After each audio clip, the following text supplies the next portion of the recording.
Hello हाँ जी मित्रों, तो तुम लोगों ने कभी न कभी अपनी लाइफ में एक बार दो बार या अपनी पापा के साथ, अपनी अम्मी के साथ, अपने भाई के साथ या अपने क्लासमेट के साथ कभी न कभी एंटार्क्टिका कॉन्टिनेंट का नाम जरूर सुना होगा। Yes, it is the largest continent of the world. Yes, अगर हम एंटार्क्टिका कॉन्टिनेंट की लेंथ की बात करें ना, तो इसमें पता हमारे प्यारे भारत जैसे पता 4 देश बना जा सकते हैं। एंड यू नो अंडरस्टैंड, तो भाई कितना बड़ा हो गया भाई, इतना बड़ा होगा। अरे ये तो मैं आज बहुत ज्यादा था। ये समझो अगर हमारा भारत इतना बड़ा है ना, तो इतना बड़ा है, तो भारत का एक हिस्सा ये रहा, एक बार ये रहा, एक बार ये रहा, एक बार ये रहा, इतना बड़ा कॉन्टिनेंट है भाई ये। तो आज हम जाने वाले the most hidden mystery of Antarctica continent. And 90% लोग तो भाई ऐसे हैं जिसको भाई इनकी हाइडन मिस्ट्री तो बिल्कुल नहीं माने, बिल्कुल भी। ऑब्वियसली भाई ये जब इतना बड़ा कॉन्टिनेंट हो भाई, इसमें जाहिर से खतरनाक मिस्ट्री तो होंगी जिसके बारे में हम लोग को मतलब नॉर्मल आदमी को तो बिल्कुल नहीं मालूम। तो चलिए चेक करते हैं कौन कौन सी वो मिस्ट्री है जिसके बारे में हमें तक नहीं मालूम। हाँ, हमें तो खलनायक को नहीं मालूम।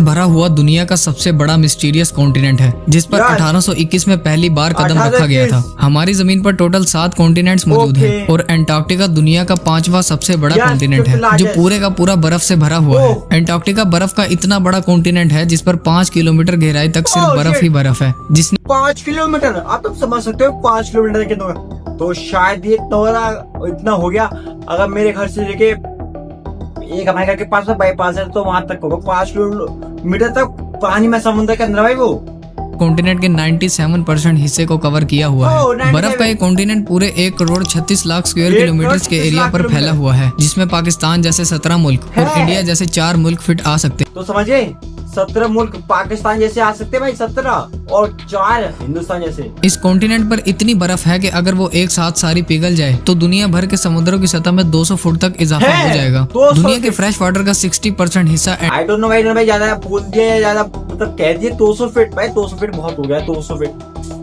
तो समझ लो भाई 5 बिल्डिंग, 5 मंजिल हो गया, 5 मंजिल कम से कम। अगर एक मंजिल 4 मंजिल 40 फीट की बात है, 5 मंजिल हो गया। आइस शीट्स की शक्ल में मौजूद है। चाहे जून जुलाई का गर्म मौसम ही क्यों ना हो, लेकिन अंटार्कटिका का टेम्परेचर पूरे साल -50 डिग्री सेल्सियस से -90 डिग्री सेल्सियस तक रहता है। और यही वो वजह है जिसकी वजह से यहाँ जिंदगी की उम्मीद लगभग ना होने के बराबर है। हालांकि कि पूरे अंटार्कटिका में सिर्फ 2 ATM मशीन ही मौजूद है।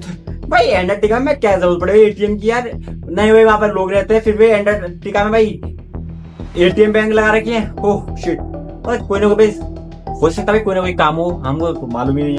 यहाँ गर्मियों के 6 महीने मुसलसल दिन रहता है और सर्दियों के 6 महीने मुसलसल रात। ना ही अंटार्कटिका में कोई टाइम जोन फॉलो होता है और ना ही इस कॉन्टिनेंट पर किसी कंट्री का कब्जा है। 6 महीनों तक सूरज के तलू और गरूब होने के बगैर यहाँ टाइम का अंदाजा लगा पाना बहुत मुश्किल होता है। यही वजह है कि अंटार्कटिका में कोई भी टाइम जोन फॉलो नहीं किया जाता। कई लोगों का ये मानना है कि अंटार्कटिका की इस बर्फ के नीचे कई राज छुपे हुए हैं और कुछ लोगों का मानना है कि इस बर्फ के नीचे एक दूसरी दुनिया मौजूद है। दूसरी दुनिया तो शायद ज्यादा हाई लेवल का वर्ड हो गया भाई।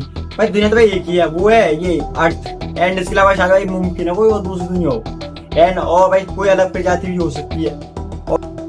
बाज़ लोगों का ये ख्याल है कि इस बर्फ की तह के नीचे एलियंस की स्पेसशिप्स फ्रोजन हालत में मौजूद हैं और कुछ लोगों का ये मानना है कि यहाँ हिटलर की खुफिया मिलिट्री बेस मौजूद है। 11,000 साल पहले एक ऐसा नेचुरल डिजास्टर आया था जिसका निशाना एक ऐसा शहर था जहाँ के लोग खुद को खुदा समझते थे और वो शहर और कोई नहीं बल्कि अटलांटिस था। कहा जाता है कि अटलांटिस का गुमशुदा शहर भी अंटार्कटिका पर मौजूद बर्फ के पहाड़ों के नीचे ही कहीं खोया हुआ है। साफ लफ्जों में कहें तो बर्फ के इस कॉन्टिनेंट में ऐसे ऐसे राज दफन हैं जिसके बारे में कोई सोच भी नहीं सकता।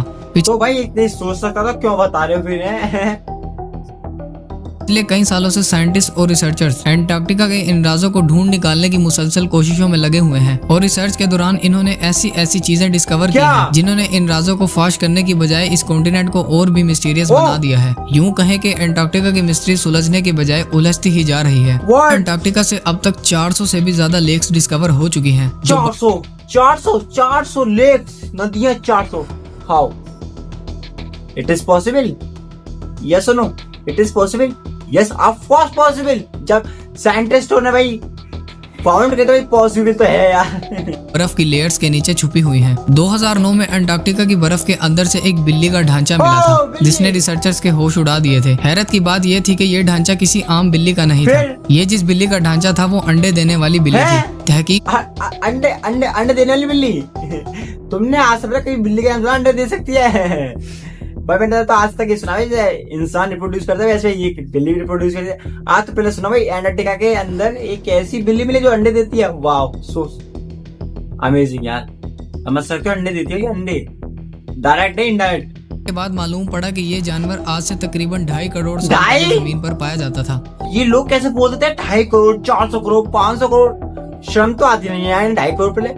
आज के तो इंसान है 20 साल भी नहीं जी पा इसे, और 20 साल सॉरी 1 साल नहीं जी पा रहा भाई। पता थोड़ी 1 साल बाद क्या मर जाए वो यहाँ पे 2.5 crore 30 crore.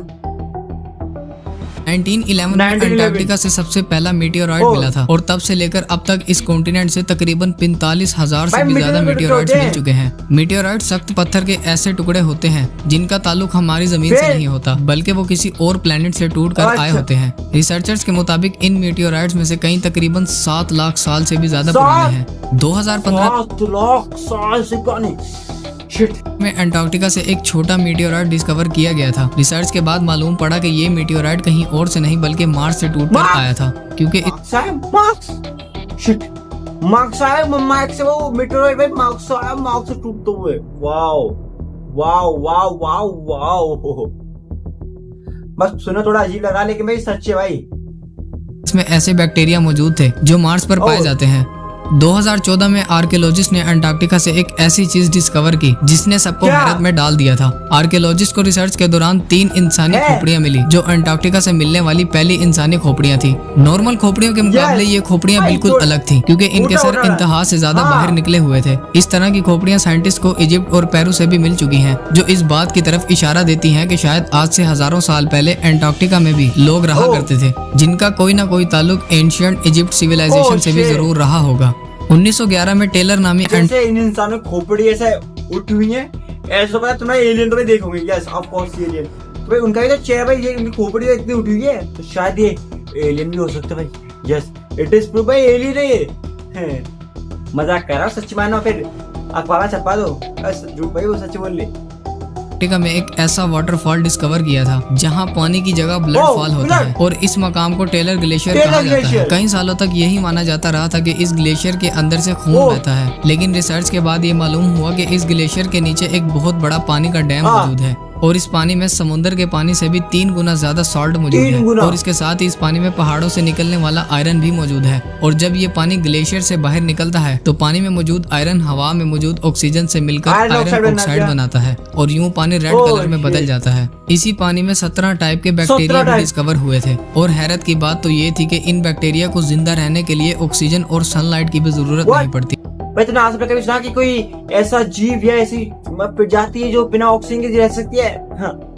It is impossible. Yes और नो? यस। बट भाई ये ऐसे वायरस मिले जो कि भाई बिना सनलाइट और बिना ऑक्सीजन के भी रह सकते हैं। भाई तो अल्लाह पाक की कुदरत है यार। अब भाई हम क्या कर सकते हैं? हम इंसान क्या वजूदी क्या है उसके सामने? वो गॉड है और हम उसके गुलाम में है भाई। गुलाम से नीचे यार। साइंटिस्ट और रिसर्चर का ये मानना है कि ये बैक्टीरिया उन प्लैनेट्स पर मौजूद होते हैं जहां ऑक्सीजन और सनलाइट नहीं होती। लेकिन ये बैक्टीरिया हमारी जमीन पर कहां से आए ये राज भी अंटार्कटिका की मिस्ट्री को मजीद उलझा रहा है। साइंटिस्ट को करीब 1.5 करोड़ स्क्वायर किलोमीटर पर फैले बर्फ के इस कॉन्टिनेंट से कुछ ऐसे सबूत भी मिल चुके हैं जो इस बात की गवाही देते हैं कि आज से लाखों साल पहले अंटार्कटिका पर भी लाइफ एग्जिस्ट करती थी और ये जगह भी रहने के काबिल हुआ करती थी। 1980 में रिसर्चर्स को अंटार्कटिका से डायनासोर्स के ढांचे मिले थे और तब से लेकर अब तक यहाँ से कई डायनासोर्स, प्लेज़ोसोर्स और मोज़ासोर्स के ढांचे मिल चुके हैं और रिसर्च से मालूम पड़ा कि ये ढांचे तकरीबन 70 लाख साल पुराने हैं। यानी उस वक्त ये 70 लाख है, फिर से 70 लाख। जैसे भाई ये था डायनासोर के स्ट्रक्चर मिले तो शायद भाई डायनासोर भी उस वक्त भाई उसी जगह पे रहते हो यानी अंटार्कटिका कॉन्टिनेंट में रहते हो भाई। इट इज पॉसिबल यार जब भाई इनको फॉसिल में तो जाहिर से था पॉसिबल तो है जगह रहने के काबिल हुआ करती थी। 1100 फुट की गहराई से आर्कियोलॉजिस्ट को एक इंतहाई खौफनाक मखलूक क्या था मिला था। ये ढांचा 8 फीट तक 8 फीट और इसका स्केलेटन जमीन पर मौजूद किसी भी जानदार से मैच नहीं भाई। कितना जीव है? इसकी असलियत का पता नहीं चल सका। उम्मीद है आप इस वीडियो को लाइक और शेयर करेंगे और चैनल को भी सब्सक्राइब करेंगे। भाई मैंने कभी एक्सपेक्ट नहीं किया कि एंटार्क्टिका का कॉन्टिनेंट के अंदर इतने खतरनाक मिस्ट्री भी है भाई। रेड ब्लड लेक्स एंड और भाई एलियन जैसी खोपड़ी इंसान की मिली है भाई वहाँ पे। हाउ भाई, ये तो भाई एलियन जैसे ये खोपड़ी मिलनी है मेरे हिसाब से भाई, ये भाई एलियन की हो सकती है। तुमको पता है एलियन की खोपड़ी चू होती है। तो आज के लिए इतना है भाई, मिलते हैं नेक्स्ट वीडियो में। तब तक के लिए बाय बाय, अल्लाह हाफिज़। लाइक और subscribe for more videos. Bye bye bye bye bye bye bye bye.